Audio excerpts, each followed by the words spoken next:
I'm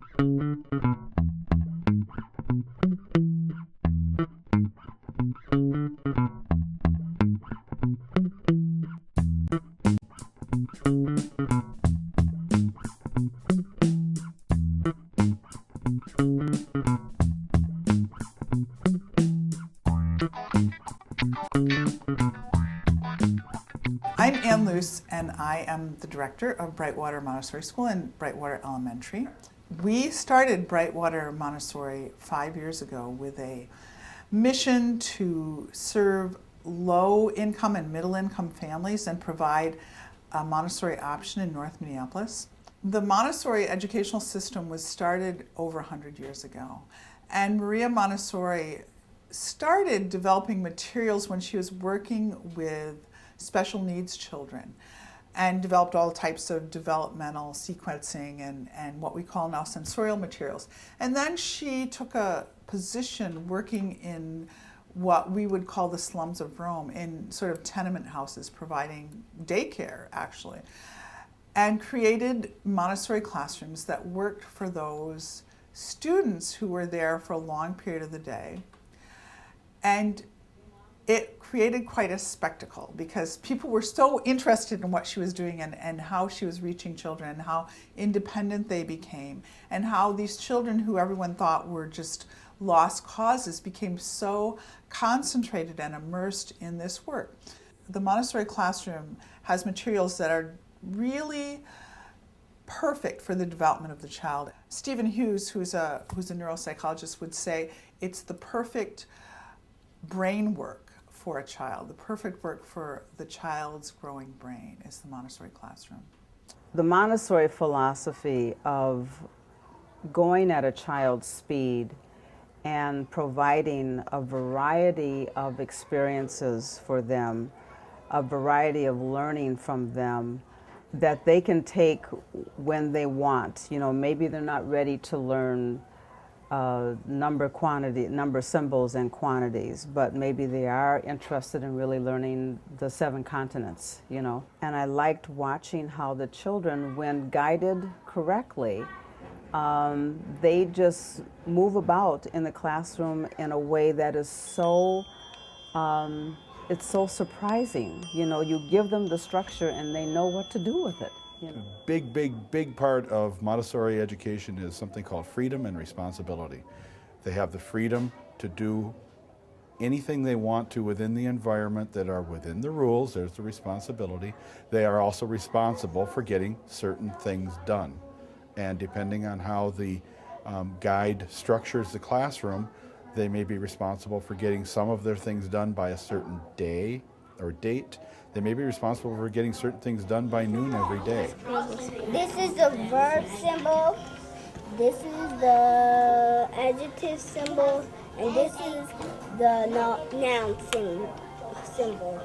Montessori classroom, you differentiate based on the ability of the child. And you do some grouping, but you're grouping those children with other children that are of like ability, and then you also group them with children who are not of like ability to get stretching to go on, to get caring to go on, to get assisting to go on. All of that sort of stuff plays into the Montessori environment. Our preschool mission is celebrating diversity, respect, and passion for learning in an environment that respects and nurtures the whole child and educates them for life. This is a frilled lizard. This is a thorny devil. Does this one look like a thorny devil? No. No. No. Yes, that looks like a thorny devil. Can you find this green lizard? Where's the picture of the green lizard? Is it? That's right. It goes right there. There. It goes right there. And this is called a Gila monster.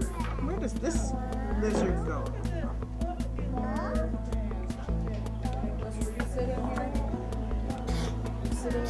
The Montessori program has many specific materials for working with different needs that the child has.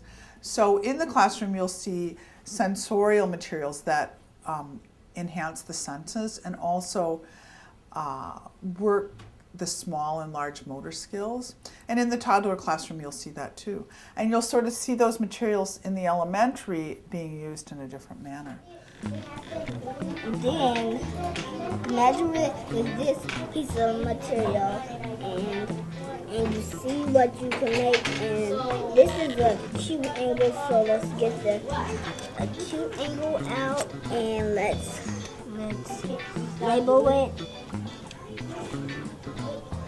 A, B, C. A, B, C. We in the Montessori world let the children learn at their own pace with a little bit of nudging from us. Math concepts are presented in a very concrete manner and then move to very abstract. And the math materials you'll see in the Children's House and in the elementary. But we do math also in the toddler room in very simple ways. We learn about right triangles, but we also learn about the history of the right triangle and what cultures used it and who invented the idea of using it for surveying, for instance, things like that. So culture is, in addition to actually then doing geography studies and studying about specific countries, culture also touches every other subject area. In the elementary, children do daily work diaries, so every day they're writing down the different parts of their day, the different things they're doing. They're writing stories, they're writing poetry, they're doing a lot of creative work in terms of writing that enhances their reading. We don't have assigned seats in a Montessori classroom. We have tables, we have chairs, we have lots of open space on the floor. The children are free to do their work on the floor, on a table, in a chair. They, with permission, can leave the room to go to research in our library, to work in another classroom. There are all sorts of daily living or practical life materials that help in a variety of ways. They offer the child a way to transport their home situation to school, to learn how to prepare food, to take care of themselves, to dress themselves. And that activity enhances the child's independence, coordination, and the teachers give lessons on what we call grace and courtesy. So we have lessons on how to open the door, how to greet someone, but also how to just be a good citizen in your school. The fact that there is now a Montessori elementary program available in the public sector on the north side is huge. I am a resident of North Minneapolis. I love the north side, and we've lived over here for 3 years now, and my husband grew up over here, so we feel very committed to and invested in the north side. Brightwater, what it adds to our north side community is more child care and high quality educational options. It also brings other people into the north side. Our students, the families, do not all come from North Minneapolis. We draw students from the surrounding northwestern suburbs. We draw students from South Minneapolis and even for a period of time as far as Prior Lake. Because we live in such a diverse society, you want your children to be in an environment where they see children of different cultures and they're able to explore and learn about different cultures and appreciate those different cultures. So here we have this quality education, this basically a beacon of light in terms of education, and it draws families and students from all over the city into North Minneapolis, and it helps people to see what North Minneapolis is like besides what they hear in the media. About 6 years ago, Senator Robert Kierlin and the Hiawatha Education Foundation offered grants for a period of over 3 years to work and to create a program for low and middle income families. When I came in here and saw all of the different cultures and not only ethnicities, but just socioeconomic differences and education levels, and it was amazing.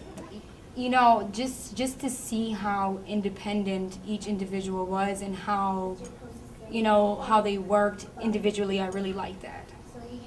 And we've always wanted our children to be the type of child who is hungry to learn. And Brightwater fit that mold so perfectly. Our school in North Minneapolis provides a real stable, calm, peaceful place for students. Excellent education doesn't just happen in the suburbs or in South Minneapolis, that it can happen anywhere.